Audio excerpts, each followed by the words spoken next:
حضرت موسیٰ علیہ السلام کا زمانہ مبارکہ ہے۔ ایک شخص نے اپنے کزن کو، اپنے چچا کے بیٹے کو، چچا زاد کو قتل کر دیا اور خود ہی اس کا مدعی بن کے حضرت موسیٰ کے پاس آیا کہ بتائیے جناب میرے اس بھائی کو کس نے قتل کیا ہے؟ حضرت موسیٰ نے ایک سادی سی بات کی، کیا فرمایا؟ وَإِذْ قَالَ مُوسَىٰ لِقَوْمِهِ إِنَّ اللَّهَ يَأْمُرُكُمْ أَن تَذْبَحُوا بَقَرَةً۔ حضرت موسیٰ علیہ السلام نے اپنی قوم سے کہا کہ اللہ تمہیں حکم دیتا ہے کہ ایک گائے ذبح کرو، گائے کا کچھ حصہ مقتول کو مارو، وہ خود اٹھ کے بتا دے گا مجھے کس نے قتل کیا ہے۔ یہ پہلا سپارہ ہے قرآن مجید کا، آپ اس کو دیکھ لیں، یہ آیت نمبر 67 سے شروع ہو رہا ہے۔ تو اب وہ چونکہ ذبح کرنا نہیں چاہ رہا تھا، اس کو پتا تھا کہ مجرم تو میں خود ہوں، وہ ذبح چونکہ کرنا نہیں چاہ رہا تھا تو اس سے کہا کہ مارو ایک حصہ گائے کا، اس کو تو یہ اٹھ کے بتا دے گا۔ تو اس نے جواب کیا دیا؟ قالوا اتتخذون ہزوا، کہنے لگا آپ میرے ساتھ مذاق کرتے ہیں، کبھی ایسا بھی ہوا ہے؟ قال اعوذ باللہ ان اکون من الجاہلین۔ حضرت موسیٰ علیہ السلام فرمانے لگے میں اللہ کی پناہ مانگتا ہوں میں جاہلوں میں سے ہو جاؤں۔ ہر وقت مذاق کرتے رہنا یہ تو جاہلوں کا طریقہ ہے۔ کن کا ہے؟ حضرت موسیٰ نے کہا ہے، قرآن پاک ہے، ہر وقت مذاق کرتے رہنا۔ خوش طبعی اور چیز ہے، مسکراتے رہنا، لیکن کسی کا مذاق ہر وقت اڑاتے رہنا کن کا طریقہ ہے؟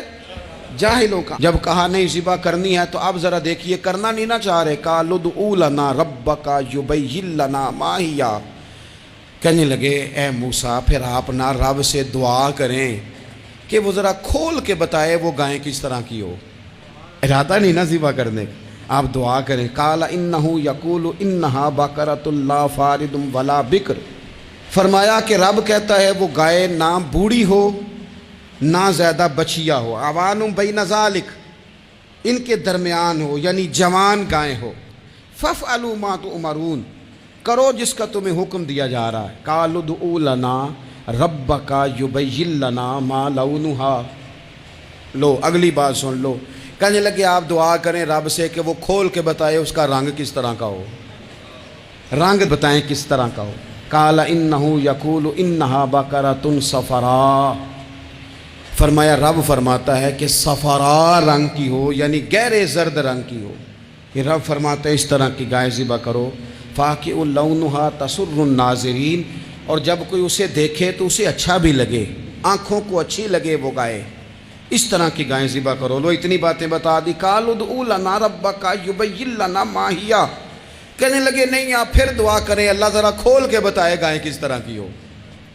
ان البقرہ تشابہ علینا، ہمیں ذرا گائیں پر شبہ پڑ گیا ہے کس طرح کی ذبح کرنی چاہیے۔ وَإِنَّا انشاءاللہ لمہتدون، اگر اللہ نے چاہا تو ضرور ہم ہدایت پا جائیں گے۔ پھر اللہ تعالیٰ نے فرمایا کہ قال انہ یقول انہا بقرۃ لا ذلول تثیر الارض، گائیں اس طرح کی ہو کہ وہ کبھی کھیتی میں نہ چلائی گئی ہو، یعنی اس کو کبھی کام نہ اس سے لیا گیا ہو۔ بیل کو لوگ لگاتے تھے نا، جو کام آج ٹریکٹر سے لیا جاتا ہے وہ گائے بیل سے لیا جاتا تھا، تو وہ کھیتی باڑی کے کام نہ اس کو لگایا گیا ہو۔ ولا تسقی الحرث، اور نہ اس سے پانی نکالا گیا ہو، نہ کھیت چلانے ہل چلانے میں لگائی گئی ہو، اور وہ جو کنواں ہوتا تھا جس کے گرد گائیں گھومتی تھی، تو کہا وہ بھی کام اس نے نہ کیا ہو گائے نے۔ مسلمۃ لا شیۃ فیہا، وہ ہر عیب سے پاک ہونی چاہیے۔ قالوا الآن جئت بالحق،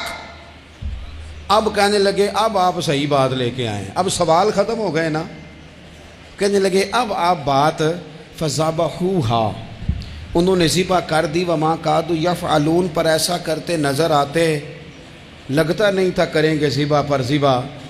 اچھا یہ گائیں پھر ملی کیسے؟ امام خازن کہتے ہیں کہ ایک نیک آدمی تھا، تو اس کا آخری وقت آ گیا تو اس کے پاس جو کل جمع پونجی تھی وہ ایک بچیا تھی، گائیں کی بچی، بچیا ویڑی، اس کے پاس وہ ایک بچیا تھی صرف۔ تو اس نے اس طرح کیا کہ اس کی گردن پر ایک مہر لگائی، اللہ کے نام پر بطور امانت اس نے اس کو جنگل میں چھوڑا، کہا یا اللہ میرا بیٹا ایک ہی ہے وہ بھی چھوٹا ہے، اس کی حفاظت کرنا اور میرے بیٹے کو پہنچا دینا۔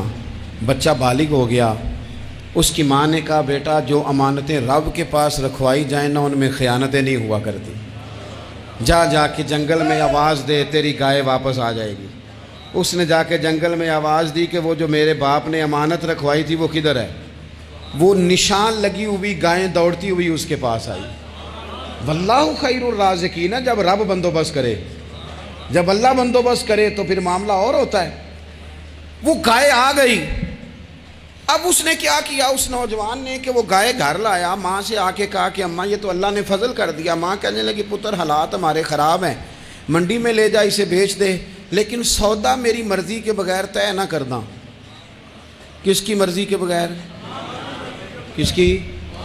اماں کی مرضی۔ اور سنو یار، تھے کچھ لوگ جن کو لوگوں نے تانے بھی دیے کہ تم ماں کے پیچھے لگ گیا ہے، لوگوں نے بڑا کچھ کہا، پر جو ماں کی مرضی پہ لگیں ناکام نہیں ہوتے زندگی میں۔ یہ دیکھو ماں کی مرضی پہ لگا۔ اس کی قیمت کتنی تھی گائے کی؟ بڑی مہنگی تھی، پر 3 دینار کی تھی۔ منڈی میں لے گیا، 3 دینار اس کی قیمت لگ گئی۔ تو ماں نے کہا تھا میری مرضی کے بغیر سودا نہ کرنا۔ اب بچے تو نہیں نا مانتے، اماں کو کیا پتا باہر بزنس کیا ہے، لین دین کیا ہے، پر ماں نے کہا تھا میری مرضی۔ بندہ دے رہا ہے اسے 3 دینار، اس نے کہا جی میں نے طے تب کرنا ہے، ڈن تب کرنا ہے، پہلے اماں سے پوچھنا ہے۔ گھر جا کے اماں سے پوچھا، اماں کہنے لگی دے دے۔ واپس آیا تو اس نے کہا کہ میں 6 دینار دیتا ہوں پر میری شرط ہے، ماں سے نہیں پوچھنا۔ اس نے کہا تو 12 بھی دے، ڈن تب بھی ہونا ہے جب اماں نے کہنا ہے۔ وہ جب اس طرح کی اس نے گفتگو کی، واپس اپنی والدہ کے پاس گئے، کہنے لگے اماں سمجھ نہیں آتی، 3 دینار کی گائیں بندہ 12 میں خریدنے کو تیار ہے، شرط لگاتا ہے کہ اماں سے نہیں پوچھنا۔ تو والدہ کہنے لگی پتر پہلے اس سے جا کے پوچھ کیا وہ ہے کون؟ یہ کوئی روحانی معاملہ ہے، کوئی غیبی مدد ہے، پوچھ۔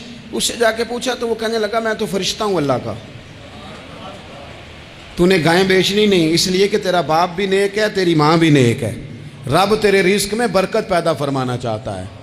ماں باپ نیک ہونا رزق میں برکت ہو جاتی ہے۔ ماں باپ نیک ہوں، ان کی صالحیت کا اثر پہنچتا ہے بچوں تک۔ رزق حلال کما کے لانے والے ہوں تو گھر میں برکت ہوتی ہے۔ جا کے کہا کہ تیرے ماں باپ نیک تھے، اسے نہ بیچنا گائے کو، تو کیا کریں؟ کہنے لگے بنی اسرائیل والے سوال کر کر کے خود مشکل میں آ گئے۔ اب وہ ایسی گائے جو جوان بھی ہو، یہاں تو ہر غریب آدمی اپنی گائیں یہاں لگا دیتا ہے، کھیتی باڑی میں یہاں لگا دیتا ہے، کنویں میں پانی نکالنے میں، تو یہاں تو ہر ایک کی گائیں، تو ایسی گائیں جس کا رنگ بھی اتنا پیارا ہو، زیادہ بوڑھی زیادہ بچی بھی نہ ہو، اور ابھی تک کھیت میں بھی نہ لگی ہو، وہ سوائے تیرے کہیں نہیں ہے۔ اس نے کہا چل پھر مہربانی کر بتا میں کتنے کو دوں گائیں، اگر وہ آ جائیں تو کتنے کو بیچنی ہے؟ اسے کہنا کوئی نہیں، ریٹ تو زیادہ کرنا ہی نہیں۔ ان سے کہنا گائے کے اندر سے گوشت نکال دیں اور جتنا گوشت ہے اتنے پیسے بھر دیں، اس کی کھلڑی بھر دیں۔ اب وہ بنی اسرائیل والے ڈھونڈتے پہنچ گئے، کہا جناب گائیں 3 دینار کی 6 لے لو۔ اس نے کہا نہ بھائی، ذبح کروں گا، گوشت نکالوں گا، جتنا وزن گوشت کا اتنے پیسے بھرو گے کھال میں تو پھر گائے تمہیں ملے گی۔ اب مجبور تھے، کیا کرتے؟ ابن کثیر حدیث لائے ہیں، امام سیوطی نے در منصور میں بھی لکھی ہے، نبی پاک صلی اللہ علیہ وسلم نے فرمایا سنو جوانوں، اور اسے دل کی تختی پہ لکھو، نبی پاک علیہ السلام نے فرمایا اگر بنی اسرائیل والے زیادہ سوال نہ کرتے تو اتنی مشکل کا شکار نہ ہوتے۔ انہوں نے سوال اتنے کیے کہ چارہ نہیں ہے اب ان کے لیے، چارہ نہیں ہے اب ان کے لیے کہ یہ ادھر ادھر جا سکے، مجبوری بن گئی، یہی گائے خریدنی ہے، یہی لے جانی ہے۔ اب اتنا سارا مال جمع کر کے وہ گائے خریدی، ذبح کی، تو مقتول کو جب اس کا ایک حصہ مارا تو اس نے اٹھ کے کہہ دیا یہ جو مدعی بنا ہوا ہے نا، یہی تو میرا قاتل ہے، یہی تو میرا قاتل ہے، یہی تو ہے، اس نے یہ سارا کام کیا۔